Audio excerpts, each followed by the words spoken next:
Nesta aula, nós vamos trabalhar a concepção e o pré-dimensionamento estrutural em edificações de pequeno porte, que é um conjunto de edificações com determinadas características que nós vamos detalhar a seguir.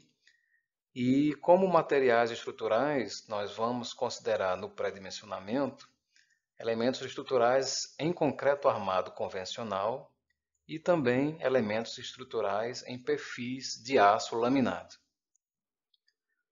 Para a execução de edificações de múltiplos pavimentos, essa imagem ilustra, a construção de um edifício residencial executado em concreto armado convencional.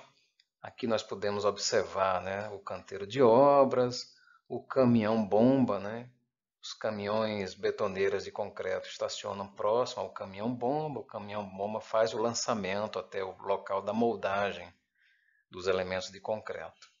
Aqui no caso, nós estamos observando que nesse edifício residencial já foram executadas 1, 2, 3, 4, 5 lajes, sendo executada agora a 6ª laje, onde é possível observar as formas em concreto armado, as armaduras, a equipe de operários trabalhando na moldagem dessa laje. A gente observa que essa laje que está sendo construída, ela é apoiada, escorada, por um sistema de escoras metálicas e se apoia no pavimento anterior. Então, na sequência executiva, após as fundações, começam a ser executados os pilares, as vigas e é executada a laje do pavimento acima. Quando o concreto atinge a sua resistência necessária, parte do escoramento é retirado e é possível utilizar esse pavimento como apoio para a construção do pavimento seguinte. E aí o edifício vai ganhando em altura, até que seja completamente executado. Nessa imagem temos uma representação esquemática do que é um edifício residencial de múltiplos pavimentos com seus diversos elementos. É possível ver aqui as fundações, quando é o caso, pavimentos de subsolo, normalmente utilizados como garagem, pavimento térreo, com jardineiras, enfim, vários elementos. E aí nós vemos aqui o que chamamos de superestrutura, que é exatamente o que aparece na imagem anterior daquele edifício que estava sendo executado. A superestrutura compreende a estrutura de sustentação dos pavimentos superiores, acima do térreo. Então, diversos elementos aqui da arquitetura, como fachada, esquadrias, etc, etc. Uma série de pavimentos iguais, que nós chamamos de pavimento tipo, até chegar na cobertura, que é o último pavimento, e os elementos de apoio, casa de máquina de elevador, reservatório de água e etc. O funcionamento estrutural do edifício, da edificação de múltiplos pavimentos, é baseada nas construções modernas nesse sistema que nós chamamos de estrutura reticulada. Uma estrutura reticulada é, na verdade, uma associação de barras verticais, barras horizontais, que em conjunto atuam exatamente como o esqueleto de um organismo animal. No caso de uma estrutura de edificação de múltiplos pavimentos, de forma geral, elas vão se apresentar dessa forma. Elementos de fundação, que servem de apoio para os elementos verticais, que nós vemos aqui, essas barras verticais são os pilares. Os pilares são intertravados através dessas barras horizontais, que são as vigas, e as vigas servem também como apoio para as lajes. As lajes não são barras, são elementos bidimensionais, elementos de placa, que recebem a grande maioria dos carregamentos verticais que são impostos, que atuam sobre a edificação. Além dos carregamentos verticais, carregamentos de peso, nós podemos ter também carregamentos horizontais, como vento, abalo sísmico, e outros tipos. Então, o fluxo de ações, ou seja, de que forma os carregamentos que atuam na estrutura, como esses carregamentos atuam de forma que a estrutura funcione, que a estrutura tenha equilíbrio. Então, as cargas são aplicadas, em geral, nas lajes, as cargas de peso. Essas cargas, essas forças, de peso se transferem para as vigas, que são os apoios das lajes. As vigas, por sua vez, transferem todos os seus carregamentos atuantes para os pilares, que são as barras verticais, e os pilares descarregam essas cargas na fundação e a fundação, por sua vez, descarrega no solo. Nós podemos analisar o esqueleto estrutural de uma edificação tanto de forma conjunta, todos os elementos atuando de forma conjunta, como é na realidade, né? Ou podemos fazer também uma análise, né, um estudo dos elementos estruturais de forma separada. É claro que é uma abstração, né, mas é um procedimento muito usual e bastante útil, de forma que eu posso estudar somente a laje, com todos os seus carregamentos, né? E depois eu posso analisar as vigas que servem de sustentação para essa laje, recebendo, claro, todos os carregamentos provenientes da laje, mais o peso próprio da viga. Posso analisar também separado os elementos verticais, que são os pilares, né? Os pilares, por sua vez, recebem como carregamento tudo que vem das vigas, né? E dessa forma, além de ser muito útil, é muito importante entender o comportamento de cada um desses elementos de forma, sim, separada. Volto a repetir, apesar de que, na realidade, o sistema reticulado, né, o pórtico espacial, funciona com a atuação de todos os elementos em conjunto, mas em várias etapas de análise, de concepção, de verificação, é muito útil conseguir também interpretar os elementos estruturais de forma separada. Como eu disse no início, nós vamos estudar as chamadas edificações de pequeno porte. As edificações que não se enquadram nessa categoria, né, já seriam os denominados edifícios altos. Edifícios altos, né, apesar de ser também muito comuns, cada vez mais, principalmente nos grandes centros urbanos, são edificações que possuem sistemas estruturais muito complexos, né? Porque, devido à altura dos edifícios, quanto mais alto, né, maior, por exemplo, é a questão da ação do vento, acontece de forma muito maior nas edificações altas do que nas edificações de pequeno porte. Nós temos também a questão da estabilidade global, né, o equilíbrio da edificação. Quanto mais alta a edificação, né, muito mais difícil manter todo esse sistema funcionando de maneira correta, da maneira esperada, funcionando em pé, com equilíbrio. Então é um grau de complexidade além. Como nós estamos iniciando, né, o estudo da concepção estrutural e do pré-dimensionamento, então nós vamos iniciar através das edificações de pequeno porte. Isso não é nenhuma coisa simplória, porque como nós vamos ver nas definições a seguir, as edificações de pequeno porte não são edificações pequenininhas, né, digamos assim, geometricamente. Na verdade, elas têm um conjunto de características que definem as chamadas edificações de pequeno porte, e nós vamos ver que muitas das edificações que estão aí ao nosso redor não são fisicamente pequenas, né, geometricamente pequenas, mas se enquadram nessa categoria de edificações de pequeno porte. Então, o que são as edificações de pequeno porte? As edificações de pequeno porte, as EPPs, são edificações que possuem sistemas estruturais relativamente simples, né? E que são repetidos aí com a grande frequência, de forma que o seu comportamento estrutural é muito bem conhecido, devido ao grande número de edificações dessa natureza. Em geral, podemos dizer que são edificações com algumas características, como, por exemplo, não são edifícios altos, tem ali, em média, até 4 pavimentos.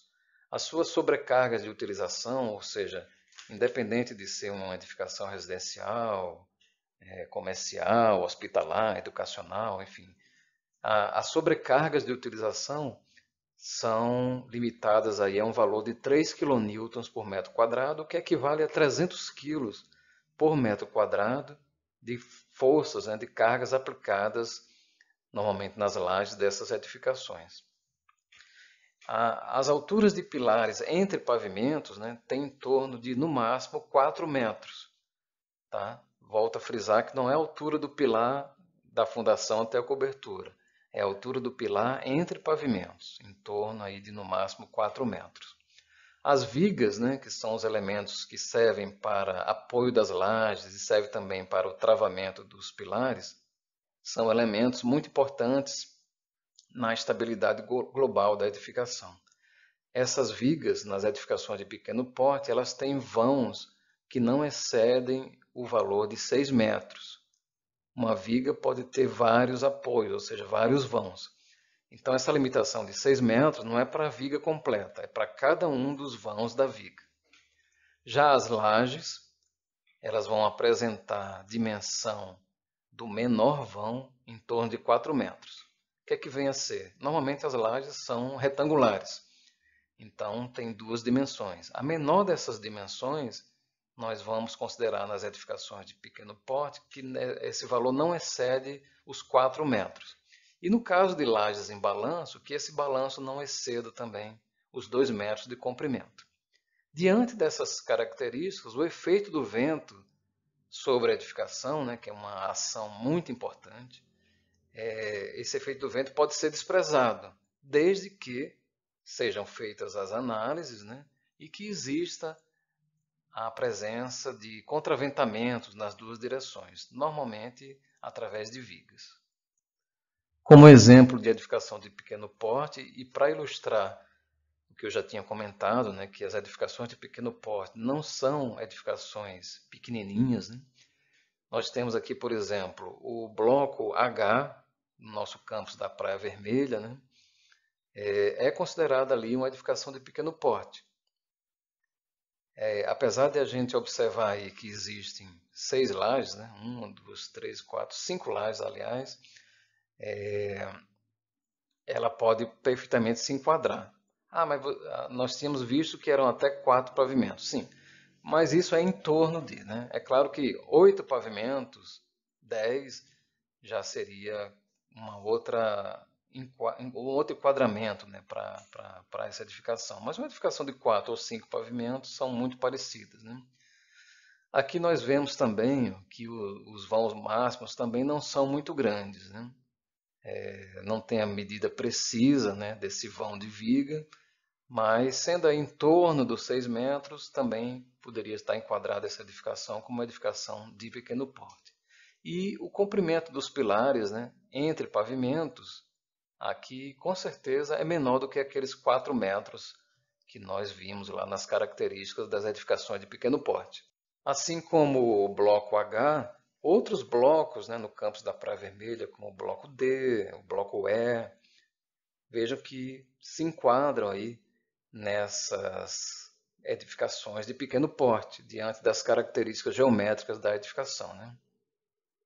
Então veja que fica comprovado, né, que quando eu falo edificações de pequeno porte, não são edificações pequenas, de geometria pequena, como se fosse uma casa ou um sobrado, né? Podem ser edifícios mesmos, só que não edifícios não muito altos. A grande questão é essa. Nem edifícios muito esbeltos, nem com vãos muito grandes, né, para vigas e para pilares e para lajes. Agora que nós caracterizamos bem as edificações de pequeno porte, vamos começar a falar sobre concepção estrutural. De que forma nós vamos projetar, conceber uma estrutura de sustentação para a edificação de múltiplos pavimentos. Algumas diretrizes básicas na concepção estrutural têm que estar sempre em mente. Algumas são conselhos, né, são boas práticas, não são regras rígidas, né, mas são diretrizes básicas que devem ser levadas em consideração, claro. Por exemplo, os pilares, né, em geral, a gente recomenda que os pilares coincidam com as paredes, ou seja, os eixos dos pilares coincidam com os eixos de parede, de forma que os pilares, por exemplo, fiquem embutidos nas alvenarias das paredes, para que com isso eu possa otimizar o espaço útil, né? O espaço útil da edificação seja aproveitado ao máximo possível.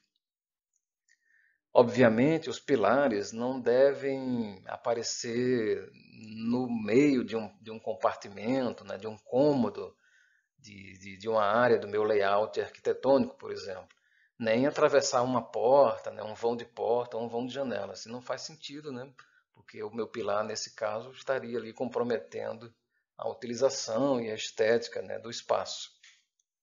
Quando eu começo a pensar na estrutura, né, que vai ser suficiente para sustentar o edifício de múltiplos pavimentos, eu vou localizar, primeiro de tudo, os pilares.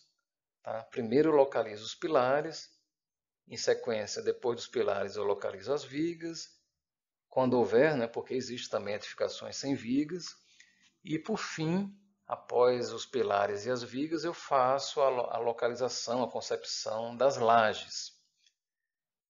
Depois eu faço a utilização de vigas e pilares também nos perímetros, né, das chamadas caixas de escada e caixa de elevadores. Literalmente são caixas, né, que constituem um elemento estrutural à parte que nós chamamos de núcleo rígido da edificação.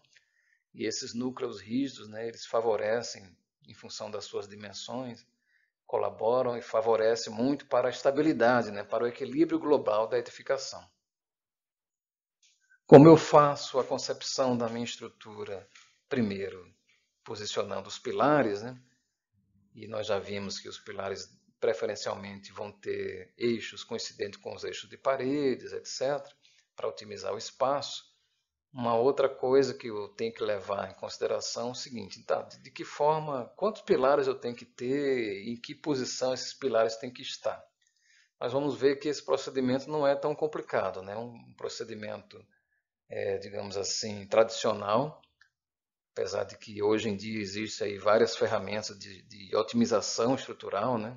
Baseada em software computacional, mas a maneira mais tradicional de concepção estrutural, começando, claro, sempre pelos pilares, é você observar a planta baixa, né, do seu pavimento tipo e começar posicionando pilares nos vértices, né, dessa geometria que define o seu pavimento tipo. Em função das distâncias entre pilares, né, entre esses pilares dos vértices, que nós vamos mostrar mais à frente, num exemplo mais visual, um exemplo prático, depois dos pilares de canto, né, os pilares de vértice, eu vou fazer a inclusão dos pilares de extremidade e dos pilares internos. Assim como qualquer outro pilar, né, de canto, pilar de extremidade e o pilar interno, preferencialmente vão estar localizados embutidos nas alvenarias, né, embutidos nas paredes, para que você tenha aí a otimização do espaço livre, né? E após isso, eu vou fazer o lançamento dos pilares nas áreas comuns, aquela caixa de escada, caixa de elevador, sustentação de reservatório d'água, né, etc. Dentro do possível, né, é sempre aconselhável que os pilares sejam verticais e sejam alinhados, ou seja, ele vá de forma contínua da fundação até a cobertura da edificação. Essa regra não é uma regra geral. Eu posso ter pilares verticalmente desalinhados, né? Posso ter pilares que começam na fundação, ou posso ter pilares que começam em vigas de pavimentos superiores. Mas, começando aí nos primeiros passos de concepção estrutural, nós vamos preferir, né, utilizar pilares que sejam alinhados verticalmente e que nasçam nas fundações e vão até os pavimentos superiores. E isso tudo é muito importante para favorecer a estabilidade, né, o equilíbrio global da edificação. De forma bem esquemática, né, bem simples, nessa imagem nós vemos a concepção de alguns elementos estruturais para um pavimento tipo muito simples, né? Uma geometria praticamente quadrada, né? Retangular, onde eu observo aqui, ó, os pilares de canto, pilar 1, pilar 3, pilar 7, o pilar 9, os pilares de extremidade 2, 4, 6 e 8 e o pilar interno P5. Quando eu faço uma visualização, né, um corte, digamos assim, uma vista nessa linha de pilares, eu observo essa imagem aqui, ó, mostrando que essa edificação tem o pavimento térreo e os pavimentos elevados, né? 1, 2, 3, 4, 5, 6, 7. Nós vemos aqui, né, a representação da carga de vento, que atua sempre na horizontal, e além dos pilares, né, nós vemos aqui os elementos de viga, né? As vigas servem, né, tanto para apoio das lajes como para intertravamento dos pilares. Qual a importância de intertravar os pilares através das vigas? A questão da estabilidade global. O pilar é o elemento vertical, né, sujeito a fenômenos de instabilidade, que nós chamamos de flambagem, por exemplo. E quando esses pilares, que nascem na fundação, vão até a cobertura, né, quando eles são travados aí por vigas em todos os pavimentos, então eu diminuo o chamado índice de esbeltez do pilar.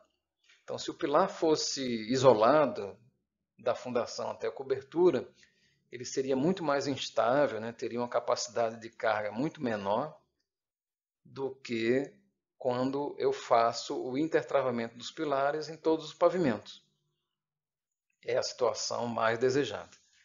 Nós vamos observar mais adiante um exemplo onde essa concepção estrutural aí em 3 dimensões, né, a gente vai poder visualizar melhor aí todos esses elementos e como é que eles são concebidos, como é que eles são pensados, né, de forma a que se tenha o comportamento e a segurança estrutural desejado. Então, o que se busca na concepção estrutural, inicialmente, são a locação dos pilares. Então, aqui em vermelho, ó, quais foram os primeiros pilares que foram colocados? Os pilares de canto. Pilar P1, P3, P7 e P9. Em função da distância entre esses pilares, né, porque veja bem como é importante. Quando eu faço a definição dos pilares, eu tenho que colocar vigas, né, intertravando esses pilares. Tá? E nós vimos que nas edificações de pequeno porte, o vão de vigas, né, não deve exceder os 6 metros de comprimento. Volto a lembrar que não é o comprimento total da viga, é o comprimento de cada vão, ou seja, a distância entre 2 apoios, né? 2 pilares consecutivos. Essa distância tem que ser limitada em torno de 6 metros. Então, por exemplo, se a distância entre o pilar 1 e 3, né, que foram os primeiros pilares locados, ou o pilar 1 e 7, for maior do que 6 metros, a maneira que eu tenho para contornar e manter a minha estrutura dentro das características de edificação de pequeno porte é diminuir essa distância. Então, vamos supor que essa distância fosse de 12 metros. Então, entre o pilar 1 e o pilar 7, eu vou colocar um pilar intermediário, de forma que a distância entre pilares, né, que vai ser por tabela o vão de viga, vai ficar limitada aos 6 metros ou menos. Então, em função dessa característica de edificação de pequeno porte, é que eu preciso lançar mão dos pilares de extremidade, que são os pilares em azul, pilar 2, 4, 6 e 8, e também do pilar interno, nesse caso só tem um pilar interno, pilar P5. Né? E aí eu vou ter a garantia, né, de um comportamento estrutural bastante previsível, bastante regular, que é o comportamento das edificações de pequeno porte, né? De forma que eu tenha meus vãos de viga menores do que 6 metros. Observe que os pilares, né, são numerados com uma certa ordem. Né? Essa numeração é sempre feita da mesma maneira com que nós escrevemos, da esquerda para a direita e de cima para baixo. Por isso que ficou essa sequência, pilar 1, pilar 2, pilar 3, 4, 5, 6, 7, 8, 9. Essa sequência de numeração, né, apesar de que a sequência de locação dos pilares foi primeiro os pilares de canto, depois os pilares de extremidade e, por fim, os pilares internos. As vigas, né, como eu já disse, elas surgem diante da necessidade de intertravar os pilares para que o conjunto de pilares, né, intertravados, ou seja, interconectados, trabalhe segundo aquela velha máxima que diz a união faz a força, né? Então, um pilar isolado tem uma capacidade de carga. Um grupo de pilares interconectados, né, tem uma capacidade de carga muito maior, porque são pilares intertravados, né, com comprimentos de flambagem muito menor, e literalmente um pilar trabalha em conjunto com o outro, né, a partir do momento que eles são interligados. Então, depois que eu concebi os pilares, veja que as vigas são definidas quase que por consequência, já que eu vou ter que intertravar os pilares nas duas direções, né? No caso de uma modulação assim bastante regular, bastante cartesiana, né? Eu vou ter que intertravar esses pilares que foram necessários, que foram concebidos, né? Tanto na direção horizontal, aqui, por exemplo, em planta, como na direção vertical. Então, as vigas são posicionadas de maneira a interligar os pilares nas duas direções, né? Dessa forma, os pilares ficam intertravados, com maior estabilidade, com maior capacidade de carga, e o conjunto, né, do esqueleto estrutural tem uma chance muito maior de trabalhar satisfatoriamente. Da mesma forma que como existe uma regra de numeração de pilares, existe uma regra de numeração de vigas, né? As vigas são numeradas, primeiro as vigas horizontais, de cima para baixo, depois as vigas verticais em planta, da esquerda para a direita. Uma vez definidas as vigas, né? Primeiro os pilares, depois as vigas, as lajes também praticamente são uma consequência da minha concepção de vigas. De que forma? Toda vez que eu tiver um perímetro fechado de vigas, ali se define uma laje. Normalmente as lajes são retangulares, né? Então veja que quando eu concebi os pilares e posicionei as vigas intertravando os pilares, eu formei perímetros fechados, né? Então nesse primeiro perímetro fechado já definiu a laje 1. No segundo perímetro fechado de vigas, a laje 2, laje 3 e laje 4. Então, volto a dizer, a concepção estrutural, a fase mais, digamos assim, onde requer mais atenção, é a parte de locação dos pilares, em termos de quantidade e posição. Porque uma vez que eu defino os pilares, as vigas vêm por tabela, por consequência. De que forma? Tem que ter vigas intertravando todos os pilares nas duas direções ortogonais. E as lajes vêm em consequência das vigas. Em todo perímetro fechado de viga, eu tenho ali uma laje. É claro que quando a gente observa, né, por exemplo, naquela figura de execução do edifício de múltiplos pavimentos em concreto armado, quando eu observo a laje, eu vejo um plano, um grande plano, né, como se fosse uma laje única. Mas, na verdade, mecanicamente, né, existe uma laje para cada perímetro fechado de vigas. Agora, essas lajes elas têm continuidade através do detalhamento das armaduras, né, enfim, do funcionamento estrutural. Essas lajes são interconectadas, de forma que o produto final que eu observo, né, é um grande plano, uma grande placa, que seria a laje do pavimento. Mas, fisicamente, né, essa grande laje é composta por várias lajes, como é o caso aqui dessa figura. Assim como os pilares e as vigas, as lajes também têm uma certa convenção de numeração, né? As lajes são numeradas como os pilares, ou seja, da esquerda para a direita e de cima para baixo, no mesmo encaminhamento da nossa escrita, né, por exemplo.